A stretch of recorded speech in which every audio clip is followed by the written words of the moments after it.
I am pleased to be joined today with Laurence, Fournier Beaudry and Nick Soerensen of Canada, currently 5th in the world and of course coming off last season, Canadian National Champions. Thank you for joining us today in Montreal. It's a pleasure. Thank you so much, yeah. We're awesome. So this is an exciting time. We're right at the cusp of the start of the season. Before we delve into sort of what's going to be shortly upon us, let's catch up from last speaking with you at in Oshawa, where you won your first national title. Yeah. Wow, going back in time. Yeah, going back in time. So from that event, you went on to the Four Continents Championships, Yeah. won a silver, and then Yeah. capped off the year with a 5th place at Worlds. Yeah. Can you catch us up? How did those competitions go to you as you reflect on them? I think the year started like we had an injury early on in the year. Actually, we didn't even do a high performance camp last year, and I think it just kind of recentered us and set us up really well for the whole season, making sure that we train really responsibly and like we're getting a little bit older, so recovery has been like high on the list of to-dos, and then we just worked on the mental a lot last year. I think that's really what changed. Yeah, and then like we spoke to each other at Oshawa. We were super happy about getting our first title as Canadian national champions. And we went into full training mode for four continents, where Expecting altitude was going to make it a little bit tough. Colorado Springs was the first time for us, and we were excited actually to work with our physiologist and work on how can we eat better, how can we train better, how can we recover better. So that was a very fun and challenging time, and it's so nice to be in a center like where we are at IAM, because we were training with a lot of other teams going. So just encouragement and motivation was there. Made it a little bit easier. Through those 2 months, 1 month and a half of training. Yeah.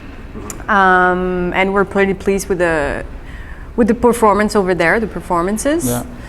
And then the last stretch of the season was towards Worlds, working into details, working into getting those last fine-tuning, which element we want to improve a little bit better. And I think we did a swap. I don't remember if it was after Nationals, but we swapped before Nationals. We swapped a lift. Yeah, for another lift. After the final, we had an unfortunate mistake at the final. We had a really good beginning of the season. We won our first Grand Prix that we didn't talk about. Yeah. That was a big win for us. And yeah, just some changes, but I mean, like, just so happy with last year's season. We have really good memories. I mean, I think you forget maybe all the hard days or the days where training was a little bit difficult, in the midst of like a general feeling of really just having a lot more fun and enjoying skating a different way, and just really, taking each day at a time, and every time you see every day as a little challenge, and just trying to do your best. Really, that was what made a big difference for us. Yeah. When you said you worked on details going into the World Championships, when you have programs that are so well received and successful, is there the risk of, let's not tinker or change too much because this is going really well? Yeah. How do you resist that? Programs, it's an evolution. They're in constant creation, and we're working on details. So let's say you're working on different leg placement, arm movement, musicality. So instead of just making it on a flat base, you're really fine-tuning and going into the subtlety of, are we syncopating this timing? Are we working on leans, different leans together, working a little bit more on emotions, because then you have a certain way of being able to perform your program because you've been performing it the whole season. So your limit is a little bit larger. So you try to expand. That's what we work on, expanding and going towards something that's always a little bit more precise. Yeah, because I think you're right. Like we did go usually before Worlds. I mean, people, you have like a good 6 or 8 weeks to make changes and maybe people overthink stuff. And last year we really knew what, like you said, we were really happy with where the program was going. There's always these constant little tweaks, like you said. The program is like, maybe calling it a living organism is too little, but constant evolution. But yeah, we really refrain from making big changes. Like you said, we knew what we had was working. We were really working on consistency in the performance, so that you have you're going from beginning to the end with the same not the same intention in terms of musical changes, but the same intention and commitment to the performance of the program. And yeah, that made it really nice training into Worlds, just knowing that you could just repeat, and then syncopate this, maybe more of an arm movement, more of a lean over here, doing this. But it made it really calm, the preparation. Compared with the Olympic season, when of course you scrapped the free dance and built something new for the games, was this much more comforting to have the same sort of the same underpinnings through the entire season?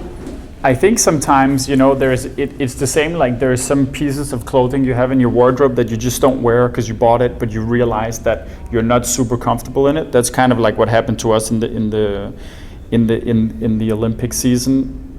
We just weren't able to, and I don't know if it was where we were in that point of time, to give the program what it needed in order to be received well, because I thought actually, like looking back at that program, I think it probably was a masterpiece that we could have maybe in a different time or with a different approach or being in a different mental space have done way better than we did.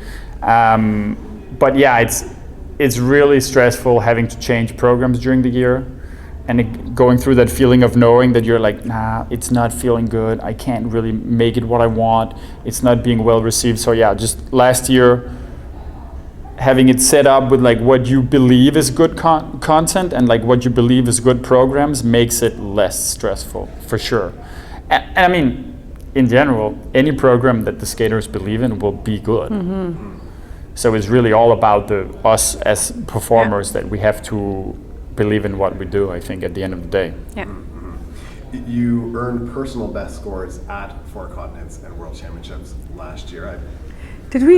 I think there's. No, we did. Did we in both? I don't remember. I think we did. We kept getting another point and another point. It was like that. Was there one? I think there was one program where we didn't get season's best. I thought rhythm dance. No, I'm pretty sure you got.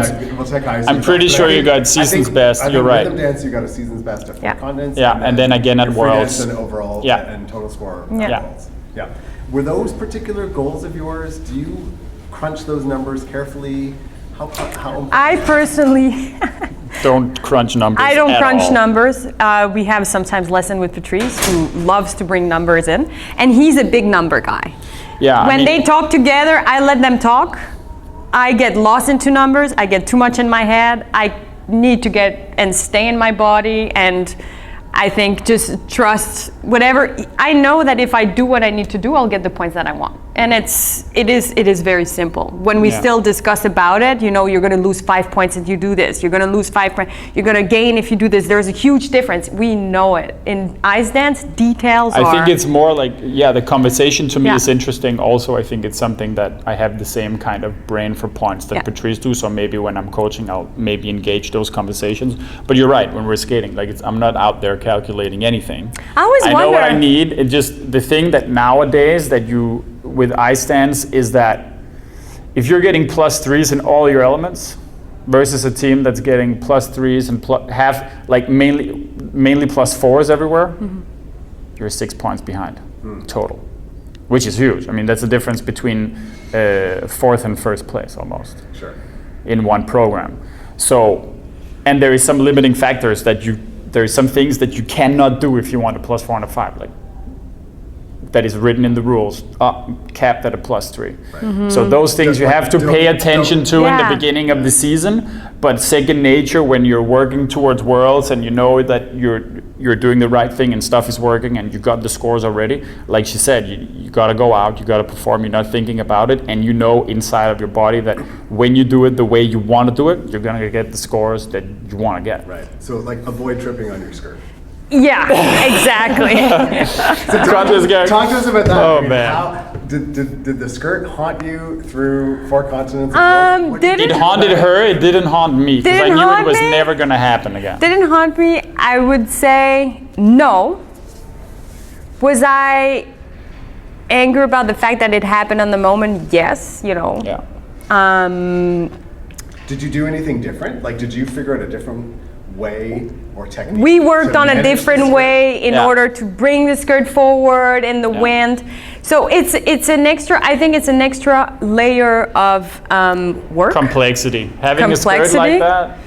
It's an extra layer of complexity. I think it was bringing. It brought so much more to the program that it was worth taking the risk. Good thing it happened at Nationals, so then we could fix it and work on how to manipulate it before the element. We worked on it a lot with Marie, so it was good for the next competitions. But yes, it's a risk that we were taking, but and we knew it. It was one of those things that was really adamant. You know, we had a bunch of people on saying, "Oh, it's not worth the risk, and you should just get rid of the dress, and costume malfunctions is not worth it." And I'm like completely thinking different about it. I think the costume we're wearing costumes that should complement the program or like do something for it. And I think the fact that Laurence had practiced in 18 and 19 skating with a skirt, not as heavy as this one, not as big, just I knew we had to do it because at every, I mean, you were walking amongst like some of the, in France, and I just remember all the girls running up to you, "Oh my God, I've never seen somebody who can skate like that with the skirt. It's like a third person you're dancing with and you're using," and it's like, that's kind of like when you do a program like that, you need to do it. There's no like, let's cut 12 inches off the skirt, let's make it a different cut. No, that's the skirt that you need for that program, and it worked perfectly. Are we gonna have a skirt like that again? I don't think so. I don't think so, without saying what the costumes are gonna be. We're not planning on doing another flamenco. We're not planning to do another flamenco unless we're doing something in a show, but not So, and you know, costume is costumes. Could be a button that gets removed from the tide underneath the guy's skates. It can happen to anybody. We've seen it all, and I think it's just a part of the. At the World Championships, Ben Augusto, Olympic silver medalist, multiple time U.S. national champion. We know who he is. We know Ben and Taff. The great one. Yeah, exactly. So Ben was tweeting. I'm going to read what he tweeted about your rhythm dance following the World Championships. Okay. He writes, "Wow, spectacular. This season has been the best these two have looked, and this is the best I have seen them all season. So crisp, confident, not a step looked out of place, beautiful musicality to the choreo. The star lift is ridiculous. They create such a special mood and draw the audience in. This should be first place in my opinion. Second, I don't agree." He later tweets, "How Laurence and Nikolaj are sitting in fifth place is beyond me. They should be second or third at the lowest in my humble opinion. Their rhythm dance is one of the most stunning programs I have seen in a long time." Oh, I have goosebumps. I agree with Ben. He should start judging, I guess. No. It's always nice to receive. It's nice to hear. Yeah, it's nice to. I think it's one of those things when you get nice comments from your peers that gets what you're doing. So there's a lot of people out there, and I mean, we're putting ourselves in a vulnerable situation amongst, in front of thousands of people every year, right? And that's the risk you take. I think that's also the beauty of doing something artistic in any. Especially ours, it's a sport, but it's also very artistic. And I think, we've read a bunch of also equally negative tweets, I think, in our life, or not necessarily tweets, but like comments. We don't read them anymore. Now we don't read them anymore, but like, it's really nice to hear though from somebody like Ben. It's nice. I've been admiring Ben when I was younger and I was watching TV with my mom.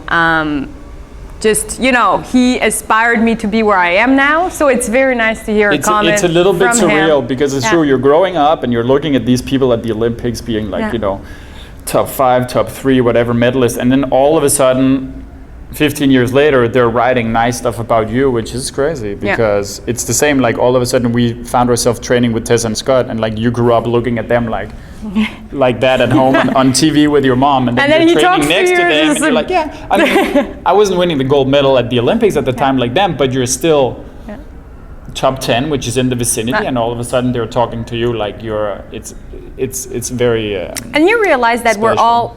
we're all humans. You're champion, you're just skating. We're all humans, and we're the same kind of peers at the same time. So it just brings us back to we all start somewhere and we go somewhere from there. Yeah. Right. I mean, as you say, there's positive and negative in social media and elsewhere. Yeah. There is the feeling that certainly making the top 5 seems appropriate, but there are those who really think that you should have been on the podium. Do you question the results of the World Championships last year? Are you happy to be sort of in the top 5? How did that sort of sit with you? It's funny you ask this question because we started our goals, and I think we at the beginning of the season we always sit down after a time of reflection. We say, okay, what's our goal for this year? What do we want to accomplish? And then we wrote. You want to go back? And the goals were not completely coherent because if you just do the math, we wrote like winning one Grand Prix. Winning 1 Grand Prix. For whatever reason, I didn't feel confident writing 2 Grand Prix. So what did we end up doing? Well, we won a Grand Prix. We won Making it to the Grand Prix Final. What did we do? We made it there, but we didn't really skate that great. We skated great. We just had a fall.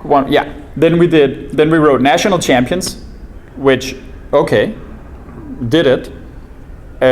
Podium and 4 continents. Top 5 at Worlds. Then when we started seeing we were getting all the results, we're like, we gotta like revisit goals for Worlds. After Nationals, we were like, oh, maybe we need to put them a little higher. Right. So yes, we had high aspiration for those Worlds. Did we achieve our goals? I would say yes. But goals, it's not. Did we achieve our personal goals? Yes. Yes. I'm an honest guy, and I like to be honest. And I'm going to say that I was very upset because I thought that we could have easily been on the podium. In the moment, I was very upset about it. After that, you have to look at I think sport in general also, because everybody in top 5, I think I didn't watch everybody, but everybody in top 5 at Worlds skates well. Yeah. Everybody's good. And could the result have been different in terms of me not falling over in the lift in the final and then having this thing where you didn't beat some of the people you needed to beat early enough? Set you a little bit back? Probably, and you have to be realistic about what you did out there, and you have to really look at not necessarily the results, but what you did and say, okay, well, listen, I did exactly what I wanted to do. We skated really well in the short. We skated, I think, the best free dance of the year, and that we were really proud of. I think we came just out being of 3 points off the podium. It's really close. It's really good. We came out of the rhythm dance and of the free dance at Worlds, and we're both extremely happy about how we skated. Yeah. Cannot ask for a better end of season. You want to skate good at your last event, which is what we did, and we're super happy. Then looking back, it just gives us a little bit more hunger for this season to say, you know what? Now we believe that we're able to make it, and we're prepping the season towards that. I mean, we've never been within the teams on the podium this amount of points. It was like, I think I don't remember exactly, but it's something like 3 points from 5 to. It's 3 points close, from Piper and Paul that came third, which is at Nationals we've been behind them 20 points at Nationals every time.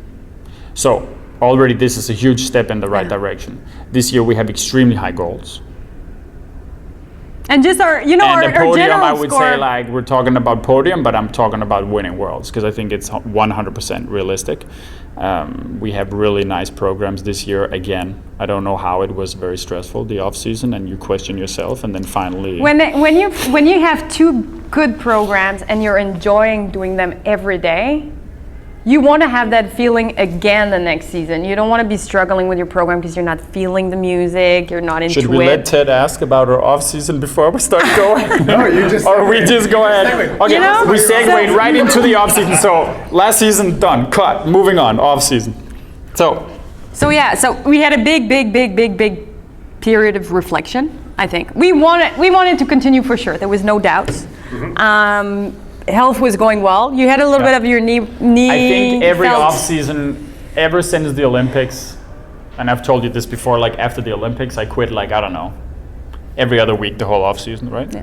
On and off. Yeah, you practice what it feels like not continuing, and then we kind of like figured out what we wanted from the sport and making it more about like the enjoyment and the fun, because there's not that many years left, and you spend your time in this like constant worrying about results or how you look or how other people's opinions about how you look or what you're doing, which is like, at the end of the day, be happy, like Laurence said, if you have 2 programs that you like doing, even though there might be some people that don't like what you're doing, if you're having a good time doing it, That's kind of like, that's going to come across on the ice. And then if it's judged objectively within the Frame. letters in the box, then you're going to do well. You will do well. Maybe you can do even better if people, but convincing everybody to love your stuff is hard. There's always going to be people that don't love it. This year for me was this, like Laurence says, oh yeah, we knew we were going to continue. I quit every off season. I think it's been some. We quit every Friday. For me, it's no, but for me, it's honestly, it's been a really important practice for me ever since Olympics, because you just all of a sudden you did Olympics and you worked your whole life and you changed countries and you got there and you said, because what did I say when we started skating? I'm going to skate till 2018. We're never going to be able to do the Olympics, and my goal is to be top 10 in the world. Like, we're way past that. 5 years right? ago. So everything evolves. But I think leaving yourself time, because we don't have, you know, a crazy tour like our really good friends like Maddie and Evan, who goes touring for 3 months and kind of like you don't think about training. We're in this environment all year long. We have some shows here in Quebec all April and May, but you need to like really give yourself a good amount of time to reconsider, to realign yourself on what you want to do, how you want to do it. And we had the chance also to slow down, and we had the chance to give a couple of seminars here in Quebec and even in Denmark. We were invited to Denmark. The federation wanted us to help. And it's nice to see the other side also of, okay, I'm a skater, I'm a performer, but then what is happening when I'm a coach? What do I see from the outside? What's actually important? What makes people stand out? And I think that's always a good step to take. And we had the chance in the off season to go there and to go down. I wouldn't say on training, because we keep training. Well, the intensity same amount is a of lot time. different, but it's just that we're looking for new movement. You're not training programs. No. Cardio is going down, but it's more of a research. Yeah. And you enter suddenly the unknown of, okay, which music do we take? Okay. Well, the music. What are the cuts in the music? Okay. Yeah, the more the. What is the choreography? Okay. What will be the costume? What will be the story? So it's. Am I going to be good? Are the elements good? Are the lifts good? Are we going to score well doing this kind of lift? How are we placed? You know, all these questions of like the doubt and like. Ooh, and I think navigating and the coaches are super important at that point, because they help you just navigating, saying you're there now, one step at a time. Your program will take place and it will evolve towards something that's. Yeah. So which program was settled first? Program? Well, both rhythm of them. dance. Yeah, we started with the rhythm dance first because the musics just came together easier. We knew what we were doing for the free. I mean, as soon as we knew what we were doing for the short, right? We actually, what happened with the free dance this year is that 5 days prior to going to Worlds last season, France came and said, guys, I know what you'll be skating on next year. I think you're not ready to hear it yet. But I know what we're is. doing. And then we're like both standing there. We were warming up to do a run of free, and everybody was going. It was like, I don't know, the week before we were leaving, and she comes on, but I don't think you're ready. And she has those like crazy, just mind blows. She was convinced, anyways, needless to say. And I said, no. Tell us what it is. And like, and you know, like a week before Worlds, you're focused on finishing the season. And sure, many people like know what they're skating to before Worlds, or not many people, but some do, because you have a plan. We've never known before Worlds what we're going to do the year after. Like literally never, because we go into this deep dive of music and like questioning our existence and not knowing what we're going to do and wanting to do something different every year, because we try to not do the same styles all the time, because I think we are kind of like, we can do different styles, so we should try to do that as much as possible. And she went Notre Dame de Paris. And in my head, you know, she's like Worlds are going to be in Montreal. I asked her, what's the music? This music is going to highlight your strengths. I didn't know it. Do you remember? I was like a question mark. I looked at her, and then she sang, and then she like took her phone out and she played a couple of music. Like, because you know the music, even though I've never seen it. I had never seen the musical. And then we just kind of like shoved it under a rock and said, and we went to Worlds. And we went to Worlds, but for the Olympic season, we wanted to do this short dance actually for the going back to the and we couldn't make it work And Marie was like, nah, I don't think it's a good idea. Let's do, I've always dreamed about, I wanted to do George Michael, and she has always been wanting to do a program in Careless Whisper, so that became that story. And then this year, she was going to London, Ontario to do choreographies at one point. And she said, guys, I just want to make sure, are we still doing Top Gun? Because I'm gonna just then I won't, because there's another team that might want to do it, but I'm not gonna give it to them if you're doing it. And I was like, yep, we're doing it. And so that was we started doing that with Romain in May. Yeah. Pretty early, last couple of weeks in May, the beginning of May, working through elements and laying out the music. Laurence make the preliminary cuts, trying to figure out, because we had many versions. We actually wanted to do it also because we had a lift that would highlight the pickup of what it says is in the movie at the inverted. Yeah, I mean, I'm carrying her like a plane, it's our signature move. So. I'm really excited about it. I mean, I love the 80s in general. It's a fun program because there's a little bit of drive, there's some tension in between, the who's gonna be the boss and the man and the woman in there, and sensuality in the slow part. Yeah. So how far down the path of sort of constructing a Top Gun program had you done before? Not really far. Zero. Okay. Just so really zero. Really just Zero. for fun, knowing the characters of the movie, knowing the music, but not even knowing the main musics of we haven't watched the movie before actually this doing the choreography. After 1 week of choreography, we said, okay, let's watch the movie. Let's watch the movie. So we could figure out a little bit whose character we're playing, but we had only heard the music and by the past and said maybe that could be a good program for us. And now we were doing shows, and in between the general of the show, in this off season and the show at night, I started cutting music on the computer and we played around. And really excited about this program. I think we got pretty good feedback at camp. And it's just entertaining, I really I have a good time doing it. We have fun doing it. Yeah. I think. I mean, I'm talking for us, but I can just talk for me. Yes. Yeah. Yeah, it's a good time. Yeah, it's cool. Top Gun is, and we like. Who wouldn't like to do an aviator? Huh? It's and we like to have characters like that a little bit, and you watch the movie and okay, that makes sense, and we can definitely portray this kind of thing. And it reminds us a little bit of our Bonnie and Clyde program, because it's also a really clear two people, characters that is easy to portray. Mm-hmm. So. Have you been sort of watching, your fellow training mates and what 80s music they've picked? Have you watched the other competitive fields sort of outside of Montreal and their choices? And has any of that sort of mixed in? I mean, this is a new genre, right? We have. We're training with them, so we hear the music, of course. Yeah. I think in general, I haven't really watched much outside. But I think it's just, like I said earlier, I love the 80s. I love all of the music. It doesn't really matter. I just like the sound of the 80s. I like the cars from the 80s. I like the clothes from the 80s. You know what? I like everything from the 80s, so I just hear the music. The 80s brings such a good vibe to the ice rink every day, and we're training, and we're kind of it brings us to a much more happier place. Yeah. I remember that year of the tango, Romantica, going back in time, and we're trying to make it happen with the key point and that hard dance, and everybody was struggling. Yeah. And then there's a music that's aggressive, and then we're kind of wait, it brings it's light, it's lighter. It's fun. It's fun. Yeah. Okay. And so you said that Marie France told you what, about a week before Worlds, what she planned for you for the free dance.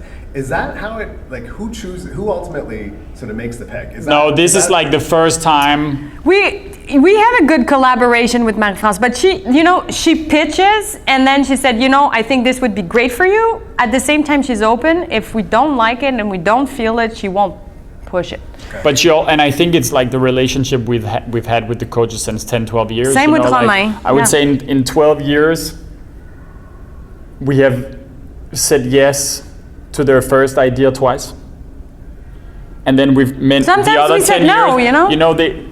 they also know you like to cut the music, you like to do this thing for us, like the creative process of like going all the way and figuring out how you can make like an organic mix so it doesn't look like a mash of like 3 different tunes, which I think you have to be careful with in the 80s program this year, because it can be kind of like discography of like 3 different bands if it's not the same. I haven't really heard any yet. So far it's looking good, but no, she suggested it before Worlds, and then we came back and we kept looking around to different. We had a couple of other ideas, and we were not. I think it took us a little bit of time to. I wasn't really so convinced. Laurence was really convinced, and I said, "Well, look at, we're gonna do Notre Dame de Paris. We might as well do Les Misérables." That was my first instinct when I like heard the music, and then we started playing around with the music and creating a story within the story that's more kind of like, I think, giving our own touch. Yeah. Working with our mental performance coach about how can we approach it to portray the story without just being the normal story. Yeah. And it was fun because then we exchanged that with Marie, and we played around with the choreography, and we actually flipped some music and flipped some of the program of the elements. Yeah. To create a masterpiece of, at the end of the musical show, she dies in his arms. So we say, okay, how can, instead of just starting the story for where she is, how can we bring it to another place? And we say, we're gonna start from the end and loop it back. So she's gonna start dead, he's gonna bring her back to life. She's gonna do what she has to do, and then she's gonna go back to being dead, because in the story, dying for her is not dying. So that's how we created that whole process and that whole fighting from beginning to end that circles back to life. Yeah. Okay. Yeah. And we haven't seen the program yet, or the cuts. Yes. Significant skaters have used this music in the past. So Davis and White, I think the pair team from Russia still went with Yes, I I think so. Others, I'm sure I could. But did you look at those programs to see sort of how they approached it? Did you take any efforts to make sure that you're not replicating sort of what Really they do? not. I mean, I think I we could never saw them a replicate what little Charlie bit. does, because it's He's very different from my kind of skating. It's very impressive, but it's not what I do. So I think, but yeah, we heard, because I think Romain told me that they skated to it. I didn't watch it. To be quite, I mean, I don't even watch that much skating, so I'm pretty sure it's going to be very different. It's going to be very different. Yes. Did you watch it? Is that what you say? You watched it? I've watched it because I'm always trying to find different. I was trying to find dance on Top Gun. Is there like groups of dancing it to get some inspiration? And I would have to say it's going to be very different. Yeah. We have used some different pieces, and of course one of the most famous one, and then something that's a little bit more romantic and dramatic. Yeah. Okay. This season, and yes. Once we see these programs, your challenger event. Finlandia Trophy. Thank you. Goals or sort of objectives there? Winning. We want to skate, I think, first part of the season, first goal is to skate the way we skate in practice at where we are now. And it's the goal that we have after every competition, is to feel good about what we've done. When you feel good about what you've done, you usually get the points that you want. That's what I always say. But yeah. Okay. So that's our goal for Finland. And then you're on a full European tour for... Yes! We're doing the European tour, yeah. We're quite happy about it. Quite happy. We went to Angers last year, going back to France, and then back to Finland. We've never done... I mean, Finland, the Grand Prix has only been on 2 years, I think, last year and this year. Right. First time we'll do Finland, but not the first time we'll be skating in this ice rink. They've had an amazing organization so far. I think we've done Finlandia Trophy 5 or 6 times in our life, so definitely not the first. Yeah. Does that help, being in a familiar environment, or do you like sometimes something fresh, different, new? I think both give something. I don't pay too much attention to it, to be honest with you. Different. It's nice because you know a little bit how much time it takes to go to the ice rink. You have you already got used to the surroundings. Every time you go somewhere, you have a little bit of an adaptation. But going back to the same ice rink, you have the experience of being there. It's much easier to make like a schedule before you arrive, because you know exactly like, oh, don't take the bus, it's walk 10 minutes, Yeah. Saitama, you know that you might have to stay in between the practice and the competition because the bus ride is super long. That's what we did before the short, right? We all stayed in the rink. So when you have that kind of experience, it helps a lot. Yeah, no, we're happy about that. I think it's good. It's good Grand Prix. You know, like we set really high goals this year. I think it's very realistic to win a lot of competitions this year, and to hopefully build momentum towards Worlds in Montreal. And if people are gonna like our program as much as we like it, and if we do it well, then I don't see why winning is out of the question. You know, it'll be nice to skate Notre Dame de Paris close to Paris, you know, in France. So it's cool. Yeah, it's a cool thing. Was that slightly intentional, or was it really? Actually, no. Actually, no, because we can't. I mean, we couldn't really predict which Grand Prix we're gonna have. And even not even for Worlds in Montreal. I mean, Notre Dame de Paris was from here, but Marie just said it has the intensity, it has the drama, it has the connection, it has all the music that you ever gonna need for a program. It fits you perfectly. It's your style. You got to do it. And then that was it. Yeah. That's exciting. Making a bold statement that winning the World Championships is... It's a huge bold statement, especially in a sport where like offsets rarely is like that. We made an offset last year. I believe in it again this year. We keep getting better and better, so why not, you know? The retirements from last season and the fact that last season and perhaps these next couple seasons and the ramp up towards the next games is a bit more of an open field because in ice dance we don't know for sure that the teams who are where they are necessarily. It's exciting, huh? It is exciting. Does that factor some of your decision making and contemplation around the seasons?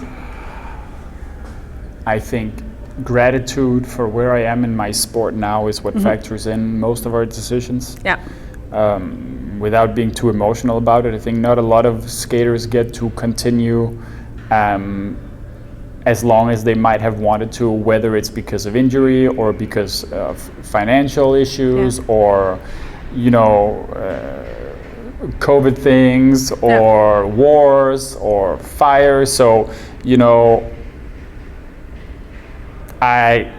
it doesn't really factor in. I just keep thinking that we keep getting better, and we kept telling ourselves we're going to continue till we feel like we're not getting any better, or till we feel like our bodies can't handle it anymore. You never know when that's going to happen. Right now I'm very excited about the future. I used to say 1 year at a time, but I think it might be more than a year, so we might be around for a little bit longer. Depends on some days, not the same speech every day.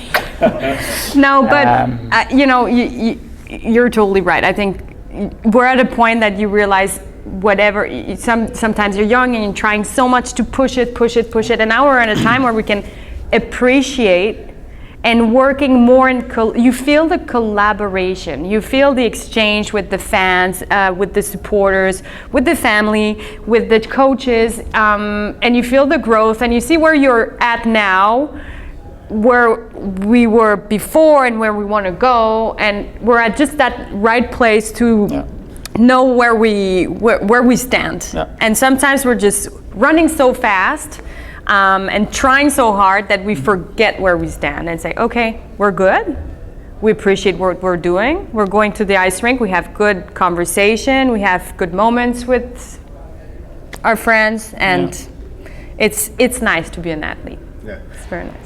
It's a privilege, so I think, it's sacrifices, but it's really worth it.